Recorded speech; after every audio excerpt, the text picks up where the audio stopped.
Nosotros hemos venido estudiando el capítulo 4 del libro de Efesios. En los primeros 6 versículos, Pablo llama a los creyentes a vivir una vida digna del Evangelio o una vida digna de la salvación que ellos tienen. Y nos llama a un compromiso en la comunidad que adoramos. Es decir, cómo debemos nosotros los cristianos vivir con la iglesia. Cómo es la vida de un creyente con otros creyentes. Y lo primero que ha dicho es que nosotros debemos soportarnos los unos a los otros. Es decir, sobrellevar las cargas de nuestros hermanos, sobrellevar sus pecados. Ese es el compromiso que debemos tener con la meta de trabajar por la unidad de la iglesia. Trabajar por la unidad de la comunidad, que es el cuerpo de Cristo. En otras palabras, lo que Pablo ha estado diciendo es que Cristo nos salva y ha formado una comunidad.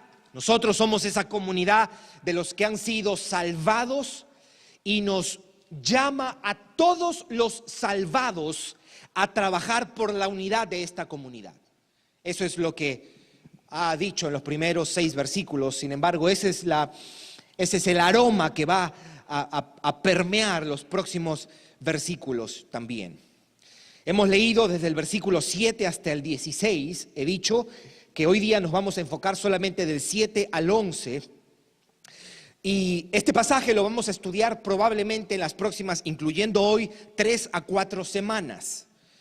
Dada su riqueza, dada la interdependencia que tienen estos pasajes, dada la complejidad del idioma, quizás nosotros tengamos ese desafío, vamos a tomar unos 3, 4 semanas y quiero hacer primero una breve introducción de estos 10 versículos, desde el 7 hasta el 16.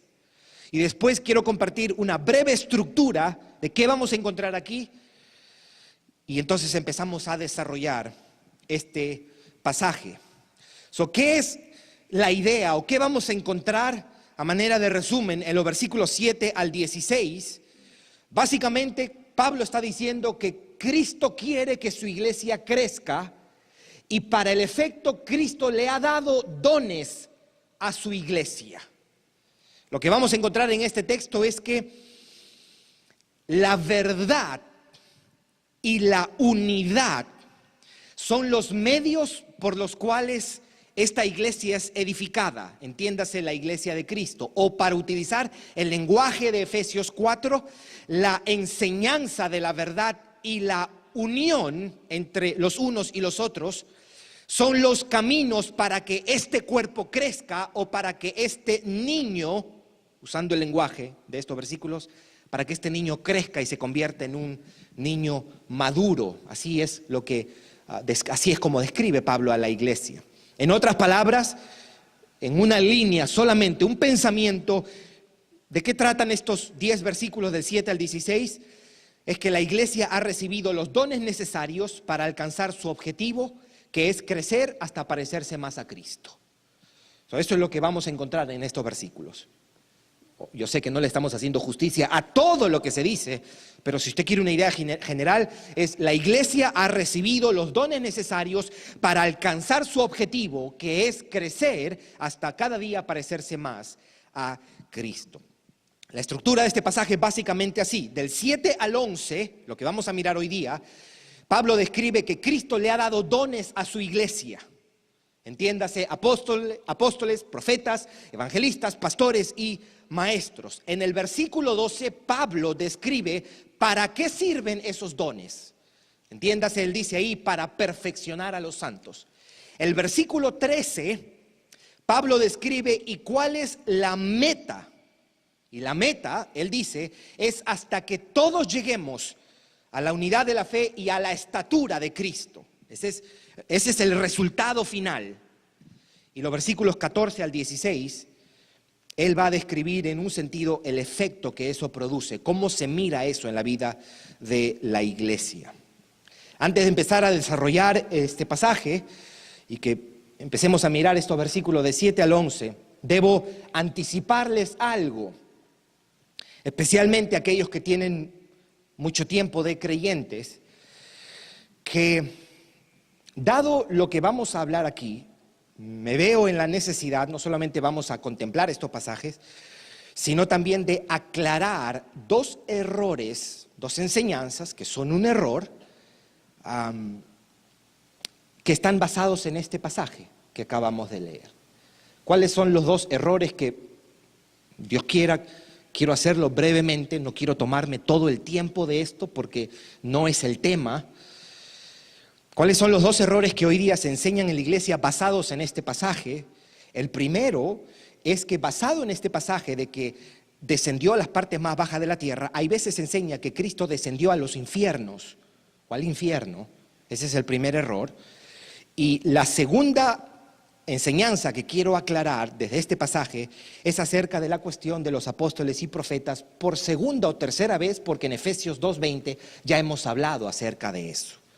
En particular, aquella cuestión de el ministerio quíntuple. Si usted dice el ministerio quíntuple, no se preocupe, usted no se ha perdido nada. ¿Ok? Eso es lo que, mientras desarrollemos este pasaje, lo vamos a ver. Vamos a leer el versículo 7 primeramente. Dice el apóstol Pablo: pero a cada uno de nosotros fue dada la gracia conforme a la medida del don de Cristo. Está claro esto. Lo que Pablo está diciendo es que Cristo ha repartido dones a los creyentes en la iglesia.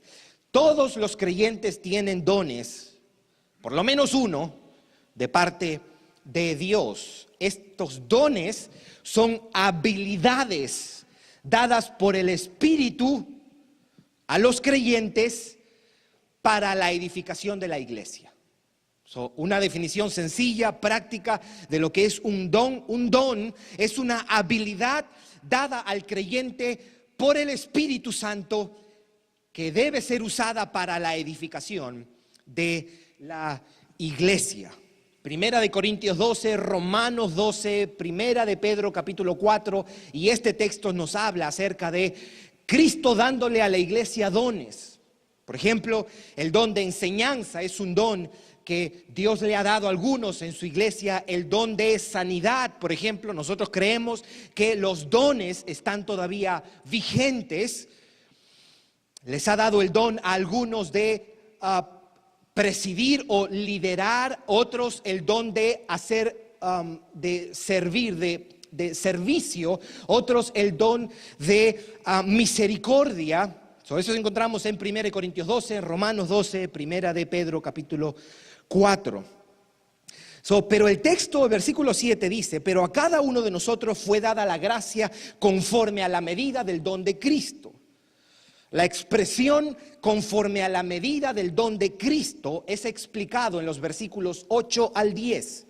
O sea, esta declaración del versículo 7 es desarrollada en los versículos 8 al 10. Vamos a leer lo que dice junto, porque es toda una idea. Versículo 8, 9 y 10. Dice: por lo cual dice, o sea, él está citando un pasaje del Antiguo Testamento. Subiendo a lo alto, llevó cautiva la cautividad y dio dones a los hombres. Versículo 9. Y eso de que subió, ¿qué es sino que también había descendido primero a las partes más bajas de la tierra? Versículo 10. El que descendió es el mismo que también subió por encima de todos los cielos para llenarlo todo. Ok. ¿De qué y de quién está hablando Pablo en este pasaje? Que de por sí es extraño la manera como él bosqueja esto. Versículo 8, 9 y 10. Bueno, para empezar debemos decir que él empieza citando el Salmo 68.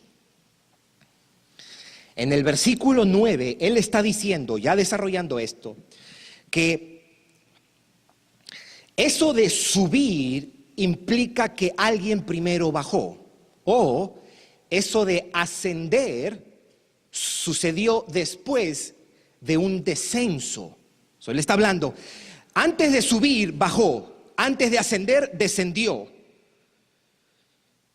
¿Y a quién se está refiriendo Él se está refiriendo a Cristo. En versículo 10 dice, el que descendió es el mismo que también subió por encima de todos los cielos para llenarlo todo.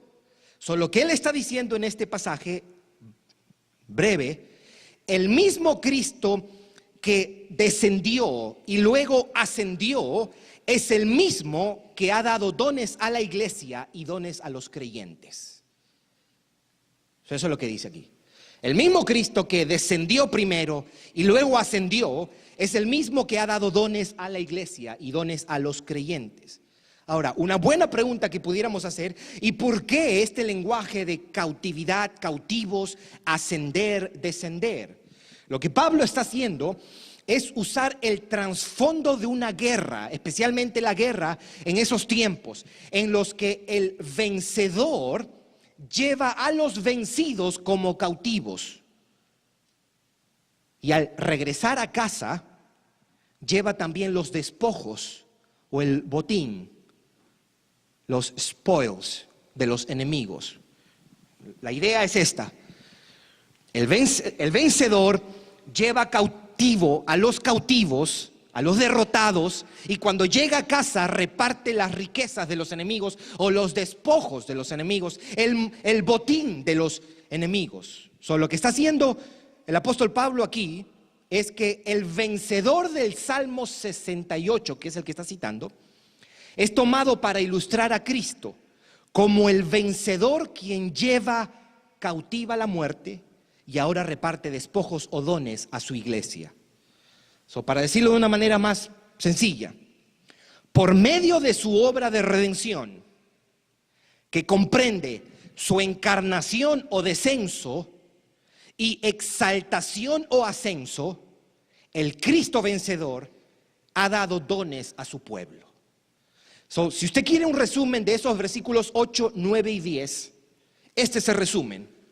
Por medio de su obra de redención, que comprende su encarnación o su descenso, para usar la terminología de Pablo, y que comprende su exaltación o ascenso, el Cristo vencedor le ha dado dones a su pueblo, a su iglesia. Eso es lo que quiere decir versículo 8, 9 y 10. La obra de redención de Cristo Jesús es la fuente para darle dones a su iglesia. Ahora, hay algunos que enseñan de este pasaje, especialmente del versículo 9. Escuche lo que dice el versículo 9. Y eso de que subió, ¿qué es? Sino que también había descendido primero a las partes más bajas de la tierra. Algunos toman este pasaje combinados con otros más para decir que Cristo, entre el espacio de su muerte y de su resurrección, Cristo descendió al infierno. Y dan algunas razones. Algunos dicen que Cristo descendió al infierno o a las partes más bajas de la tierra para liberar, o sea, descendió en espíritu y alma para liberar a todos los santos del Antiguo Testamento que esperaban por la obra de Cristo. Esta es una teoría. En teología esto se le llama el limbus patrum, porque es el estado de limbo de los padres que esperaban a que Cristo los salvara. La teoría es: Cristo tuvo que descender a las partes más bajas de la tierra para liberar a todos los santos del Antiguo Testamento que esperaban por la obra de redención. Esa es una teoría. La segunda razón, dicen que Cristo descendió al infierno para predicarles a los demonios acerca de su derrota. Esa es la segunda razón que dicen aquellos que dicen que Cristo, entre el espacio de su muerte y resurrección, descendió a los infiernos. Y la tercera razón que otros dicen es que fue para sufrir por completo el castigo que los pecadores merecen. En otras palabras, si Él está sufriendo por los pecadores, Él debe también ir al infierno, porque el infierno es el castigo final de los pecados. O sea, la teoría es: si Cristo es nuestro sustituto, Cristo nos debe sustituir al sufrir también en el infierno. Esas son las tres razones que se enseña de por qué Cristo, descendió a los infiernos. Debo decir que Efesios 4:9 no enseña que Cristo, entre su muerte y resurrección, fue al infierno. Y quiero dar 3, 4 razones por qué eso no es cierto, no es correcto. La primera razón es que ningún pasaje de las Escrituras enseñan directamente eso, que Cristo fue al infierno como castigo por nuestros pecados. No hay ningún pasaje, ninguno. Los 4 textos que usualmente se utilizan para esa teoría, que son Hechos 2, Romanos 10, Primera de Pedro 3 y Efesios 4, este de aquí, en ninguno de ellos se enseña, o sea, los pasajes no son claros y categóricos como para decir, ya ves, ahí enseña que Cristo descendió a los infiernos. Y es más, en ninguno de esos pasajes se usa la palabra infierno, que era ya un término que se usaba en el Nuevo Testamento. Esa es la primera razón.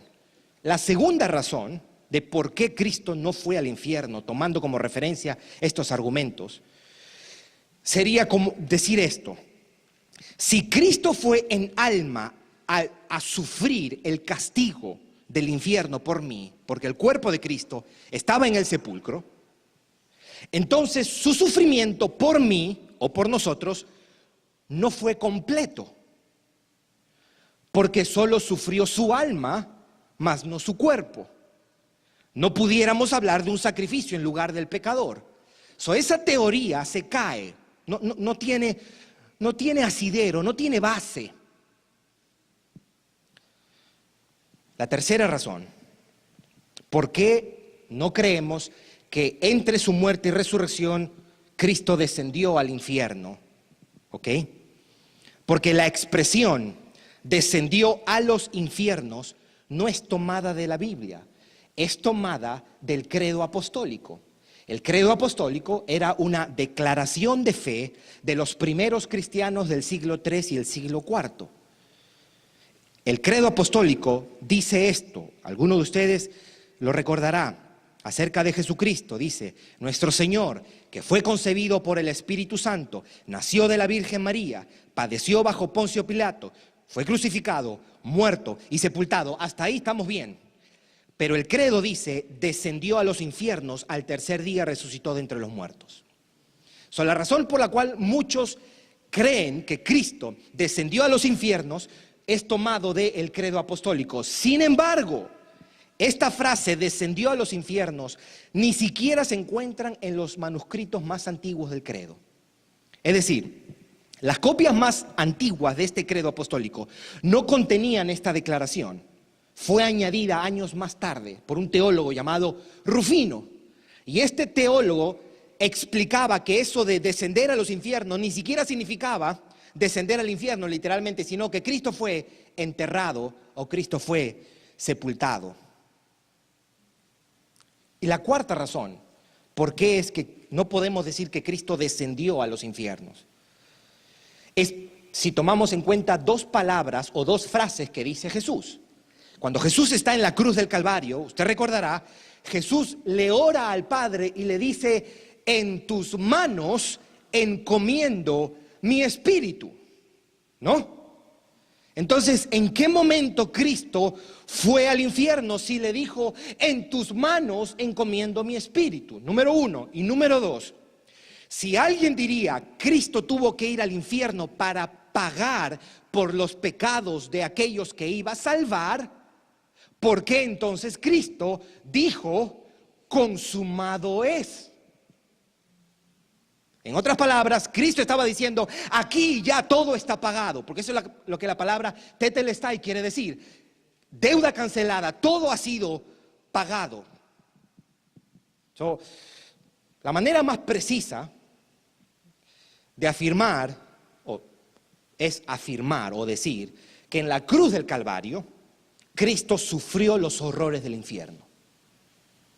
Mientras colgaba en el madero, agonizando y era abandonado por el Padre y recibía la ira de Dios por los pecados de su pueblo, Cristo experimentó los tormentos del infierno. Por eso la expresión descendió a las partes más bajas de la tierra del versículo 9, es mejor entenderla como una referencia a que Cristo murió y fue sepultado. Solamente para repasar qué es lo que han dicho estos versículos 8, 9 y 10, lo que Pablo está diciendo es que por medio de Cristo, de su obra de redención, que comprende su descenso o encarnación y su ascenso o exaltación, el Cristo vencedor le ha dado a su iglesia dones. Versículo 11. Leamos versículo 11. Dice, y él mismo, o sea, Dios mismo, y él mismo constituyó a unos apóstoles, a otros profetas, a otros evangelistas, a otros pastores y maestros. Es interesante porque el texto original hace una distinción y parece que habla no de 4 funciones, sino de 5. Y que el pastores es lo mismo, pastores y maestros. Ahora, lo que Pablo está haciendo es enumerando los dones. Está describiendo los dones que Cristo le ha dado a la iglesia. Pero en este caso los dones no son habilidades como enseñar, liderar, servir. En este caso los dones son personas que Cristo le ha dado a la iglesia o líderes que van a ejercer un oficio. Vamos a ver brevemente quiénes son estas personas, estos 5 líderes o estos 5 dones que Cristo le ha dado a la iglesia. Número 1, y esto ya lo hemos visto cuando estudiamos Efesios 2:20 y Efesios 3:5, lo hemos visto, pero como está en este pasaje, lo vamos a repasar brevemente. Apóstoles. ¿Quiénes fueron los apóstoles? Los apóstoles fueron líderes escogidos por el Señor que fueron testigos de su resurrección. O sea, habían visto al Cristo resucitado, dotados con poder sobrenatural para hacer milagros, y fueron enviados por Cristo para el establecimiento de la iglesia. Esos eran los apóstoles, líderes dentro del pueblo de Dios que fueron escogidos por el Señor, que fueron testigos de la resurrección, o sea, habían visto al Cristo resucitado, que fueron investidos de poder para hacer milagros, y que fueron enviados por Cristo para el establecimiento de la iglesia. Esta función la hicieron a través de las cartas que escribieron, a través del evangelio que proclamaron, las enseñanzas y la instrucción. Esos eran los apóstoles. 2, Cristo ha dado profetas a su iglesia. ¿Quiénes eran los profetas? Eran líderes dentro de la comunidad de cristianos que se encargaban de predicar la palabra y enseñarla al pueblo. La labor de ellos, de estos profetas, fue importante porque en ese momento no había Nuevo Testamento. Ahora, los profetas en ese tiempo no tenían la prominencia que los profetas del Antiguo Testamento tuvieron. El tercer renglón es evangelistas. ¿Quiénes eran los evangelistas? Eran también líderes que trabajaban junto a los apóstoles y al servicio de los apóstoles. Eran predicadores que iban a distintos lugares a anunciar el evangelio.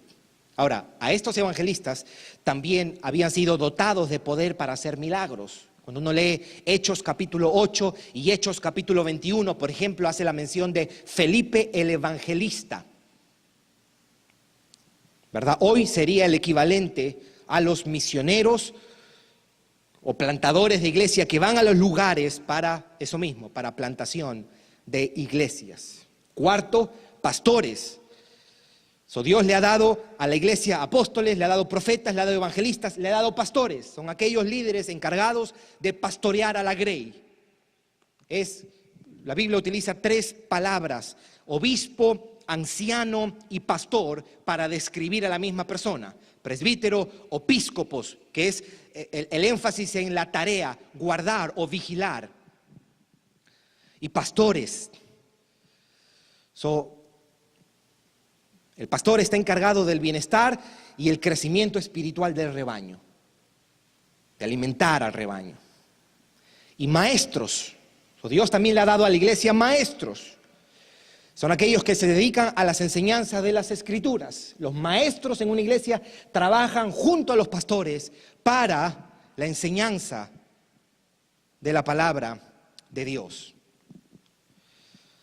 Debo aclarar esto. Todos los pastores son maestros, pero no todos los maestros son pastores. ¿A qué me refiero con eso? Que hay personas dentro de la iglesia a quienes Dios los ha dotado con el don de la enseñanza, Pero que alguien tenga el don de la enseñanza no necesariamente se debe traducir como que esa persona tiene un llamado al pastorado. ¿Se entiende eso? ¿Sí? Sin embargo, el pastor sí debe tener el don de la enseñanza, porque de acuerdo a 1 de Timoteo, capítulo 3, ¿se acuerda? El que anhela obispado o el que anhela la función del pastorado, buena obra desea.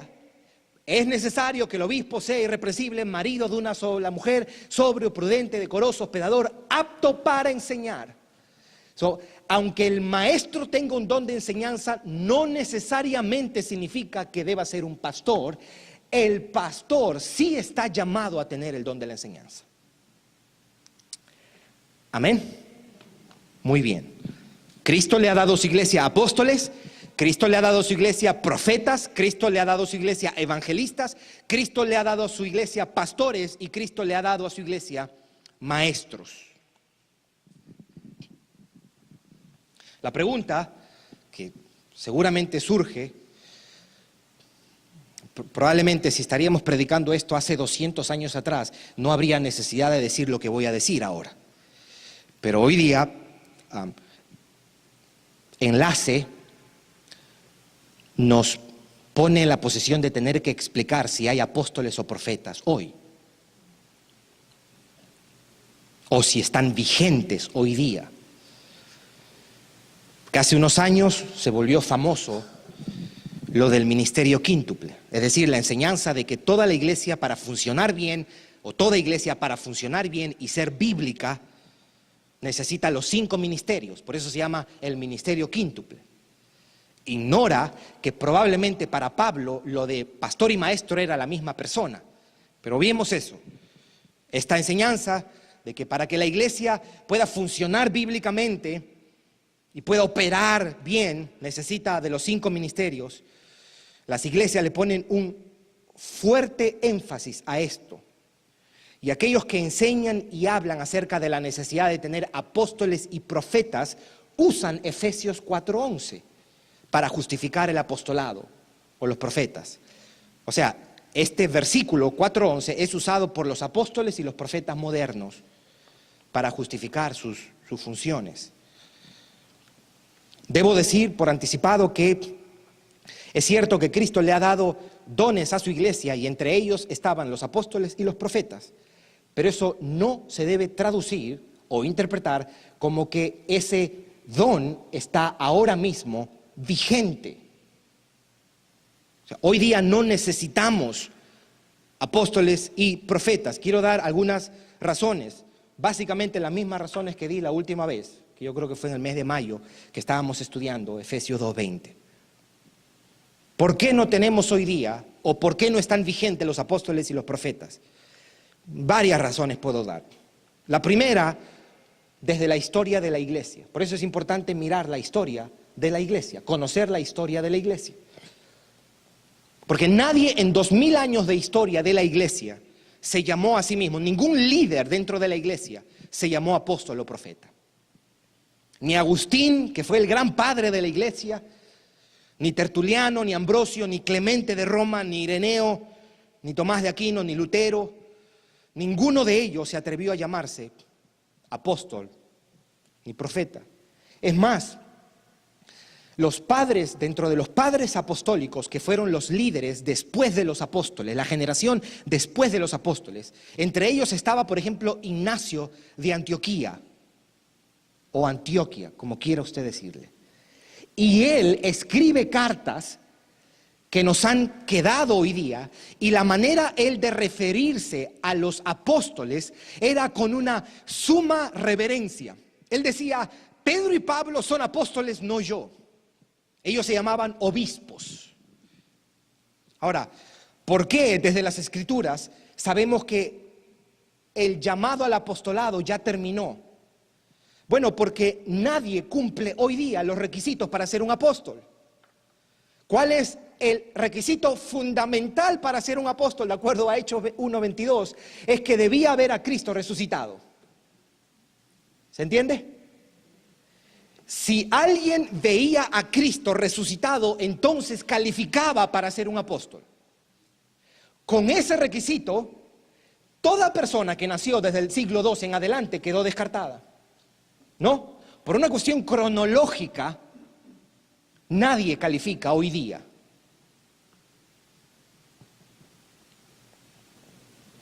Y dos, porque los apóstoles fueron dotados con un poder sobrenatural para hacer señales, milagros y prodigios, de los que en esa dimensión no vemos hoy día. Hoy día no hay personas dentro de la iglesia de Cristo que tengan el mismo poder de Pablo, Pedro y Juan para hacer los milagros que Pablo, Pedro y Juan hicieron. No los hay. Las campañas de sanidad hoy día es, sí, tenía un dolor de cabeza y ahora no lo tengo. Yo no estoy diciendo porque yo creo que Dios puede seguir sanando hoy día y que nosotros debemos orar por las sanidades. Pero eso es muy distinto a decir que hay personas que tienen el mismo poder de Pablo, Pedro y Juan para hacer milagros. Porque si ese fuese el caso, entonces los deberíamos invitar a los hospitales. ¿No? ¿Por qué hacer campañas de sanidad? Vamos a los hospitales, ahí es seguro.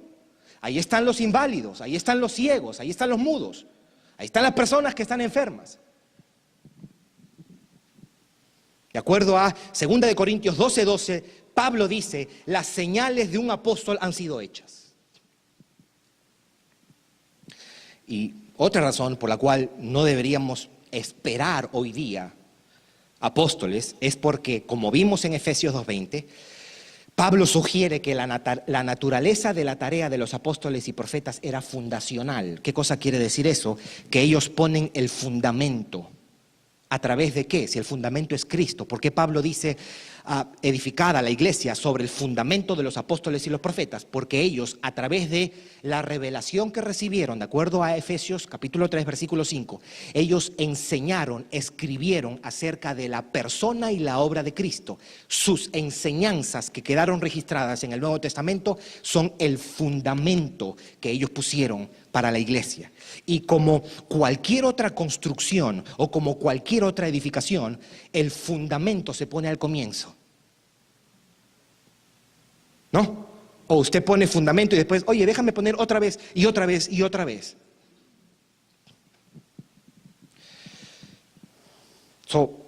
No necesitamos apóstoles y profetas. ¿Porque son malos? No. Porque ellos ya cumplieron su función. Y gracias a Dios, porque dio a su iglesia apóstoles y profetas, hombres que fueron usados por Dios en tiempos difíciles, cuando la iglesia estaba siendo fundada. Y nos han dejado, no solamente en lo que escribieron, sino en el testimonio, en sus vidas, en el compromiso que tenían con Cristo, con su evangelio, con su iglesia. Debemos estar agradecidos a Dios por los apóstoles y los profetas que Dios dio a su iglesia. Por eso el error es leer Efesios 4:11 sin tomar en cuenta Efesios 2:20 y Efesios 3:5. En este pasaje, usted mismo puede discernir esto cuando usted está leyendo esto. En este pasaje Pablo no está dando una receta para la estructura organizacional de la iglesia. Él no está diciendo, ustedes tienen que tener esto. No, lo que él está haciendo aquí es describiendo lo que Cristo le ha dado a su iglesia. El apóstol no está dando una lista de diferentes posiciones de liderazgo en la iglesia. Esto es lo que ustedes tienen que tener. No, porque en ese caso, si Pablo estaría dando las diferentes posiciones de liderazgo para la iglesia, tendría que mencionar los diáconos y no lo hace en este pasaje. El enfoque más bien de este pasaje está centrado en lo que Cristo le ha dado a su iglesia, no que tenemos que buscar personas para hacerlas apóstoles y profetas. Quiero hacer unas 3 observaciones de este pasaje antes de terminar. La primera es que lo ha dicho Pablo en 1 Corintios 12 respecto a los dones, que hay diversidad de dones. Es decir, la iglesia está compuesta por miembros que tienen cada uno diferentes dones. Esa diversidad implica una interdependencia. Ninguna persona en el cuerpo de Cristo Ni siquiera los líderes de una iglesia tienen todos los dones. Todos nosotros necesitamos de nuestros hermanos. ¿Por qué? Porque cada uno tiene un don en particular.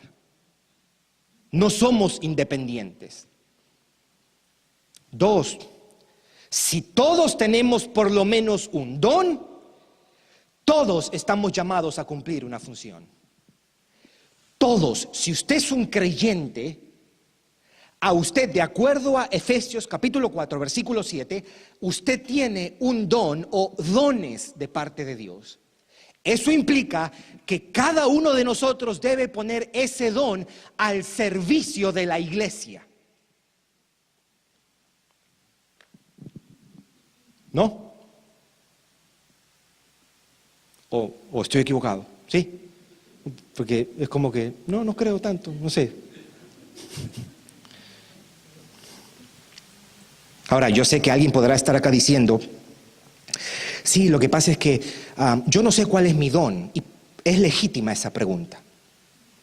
¿Ok? Ahora, lo que no es legítimo es que usted pase aquí 4 años y usted se siga preguntando cuál es su don. No sirvo, ¿por qué? Porque no sé cuál es mi don. ¿Qué?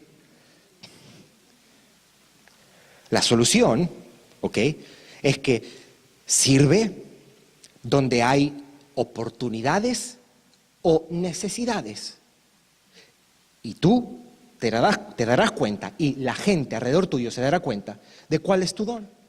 Ahora tú dices, pero tengo ya 6 meses sirviendo y no sé cuál es mi don. Sigamos sirviendo.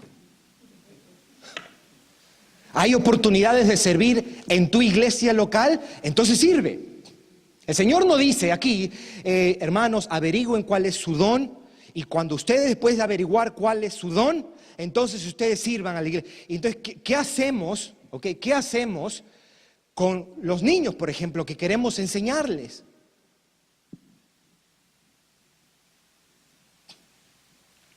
Usted encuentre una oportunidad o una necesidad.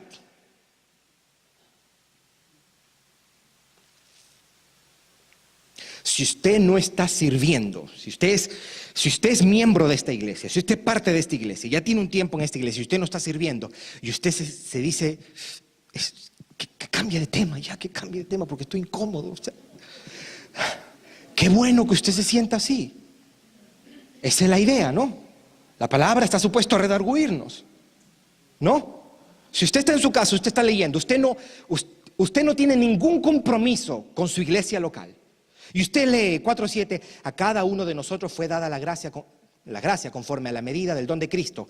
Y después más abajo lee, en el versículo 16 dice, según la actividad propia de cada miembro. Si vamos a leer la Biblia, legítimamente deberíamos preguntarnos, esa persona debería preguntarse, ¿y cuál es mi actividad dentro de la iglesia?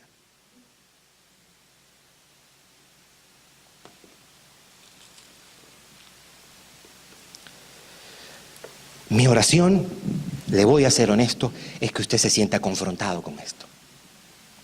Yo entiendo que no todos van a servir a la misma capacidad, está claro eso. Distintas circunstancias, salud o tu trabajo o las diferentes responsabilidades, se entiende eso. Pero al menos que esto de aquí despierte en ti una conciencia y un deseo. ¿Sabes qué? Quizás yo no pueda dar 100%. Y quizás no pueda dar 50%, pero hoy puedo dar 20%. Esa debería ser la actitud correcta, ¿no? No de que, ¿cuándo van a terminar esto? De una vez, que pase el próximo tema, pasa el próximo tema.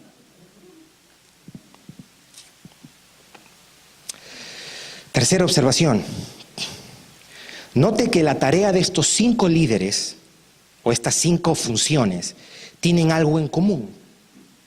Apóstoles, profetas, evangelistas, pastores y maestros. ¿Cuál es la tarea que estas personas tienen en común?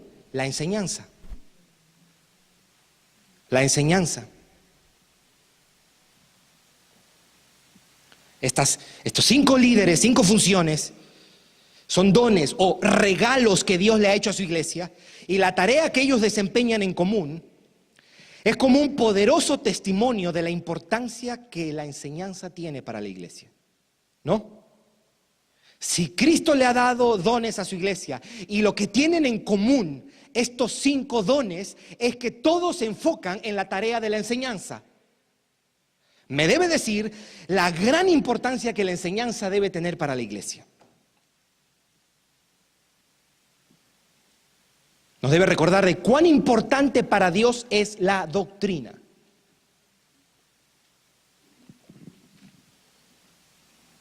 O para decirlo de otra manera, la verdad bíblica es tan importante para la iglesia que Dios le ha dado líderes para que estos líderes puedan enseñar e instruir al pueblo y para capacitar a la iglesia. Eso es importante la enseñanza, es importante la instrucción bíblica, es importante que usted crezca en el conocimiento de su fe. Y para eso Dios le da dones a su iglesia.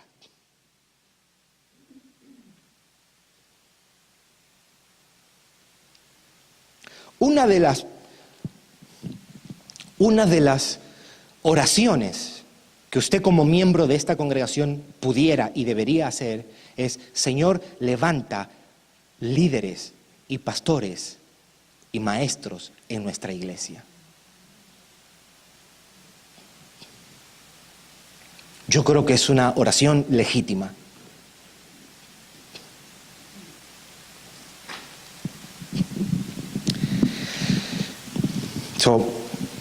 Aquí en estos textos nosotros miramos 2 cosas: que el Señor le ha dado a su iglesia dones colectivamente, pastores, evangelistas, apóstoles, profetas, maestros, le ha dado a la iglesia colectivamente, pero también le ha dado a los creyentes individualmente.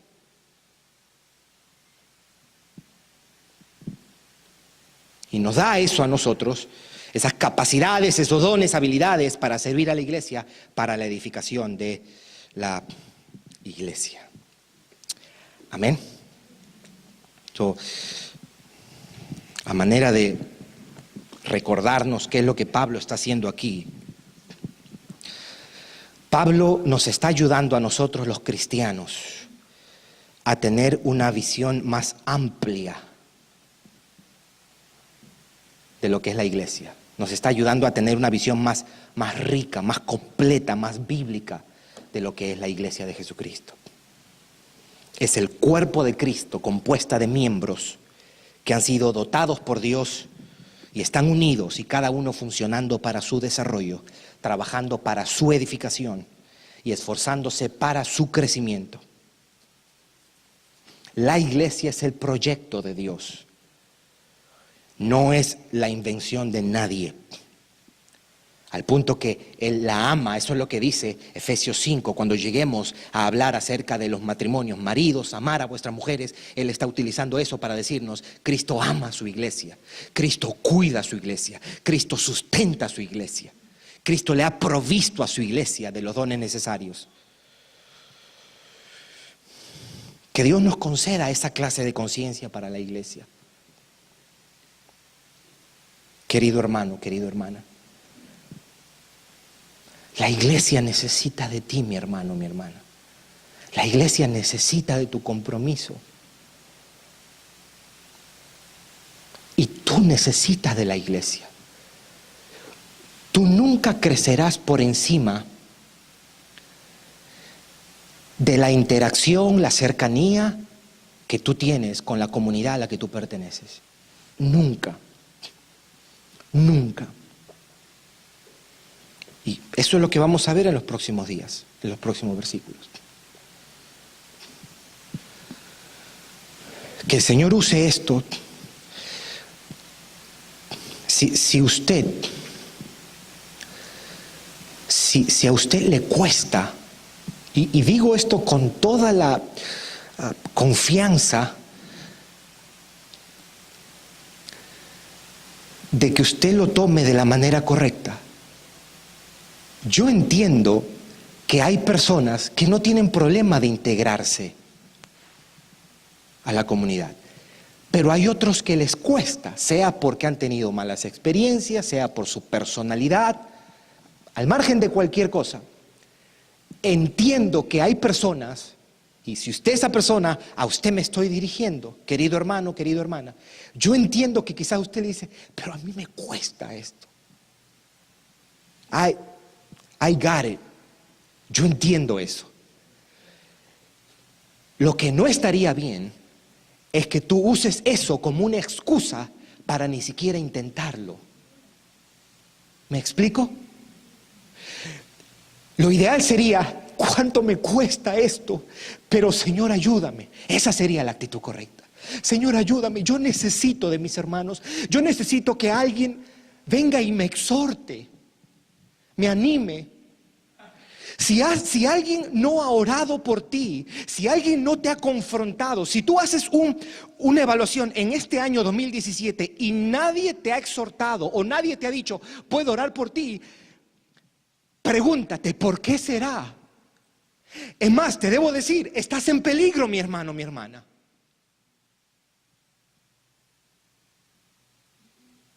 Tú necesitas de la iglesia, de un hermano que venga a tu lado, de una hermana que venga a tu lado y te diga, ¿sabes qué? ¿Cómo yo puedo estar orando por ti?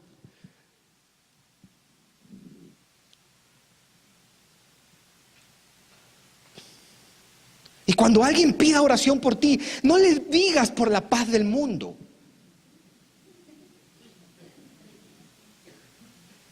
Por la paz de mi país. No, mejor sea honesto y di por la paz en mi matrimonio, porque nos estamos agarrando a los pelos con mi esposa. Ayúdame a orar, confróntame, dime, háblame. Porque nosotros somos expertos en marcar distancia. Oh, todo está bien. Y debo decirle una cosa, el orgullo no es patrimonio exclusivo de los hombres. El orgullo no es patrimonio exclusivo de los hombres. Hay mujeres cristianas que aman a Dios, pero que tienen una capacidad de levantar una pared y no te hablan de nada. Que Dios use esto, mi hermana, mi hermano, para animarte. Tú necesitas de la iglesia. Tú necesitas de la iglesia. Tú necesitas de la comunión con otros hermanos. Oh, que Dios te redarguya, mi hermano, mi hermana. Que Dios te redarguya.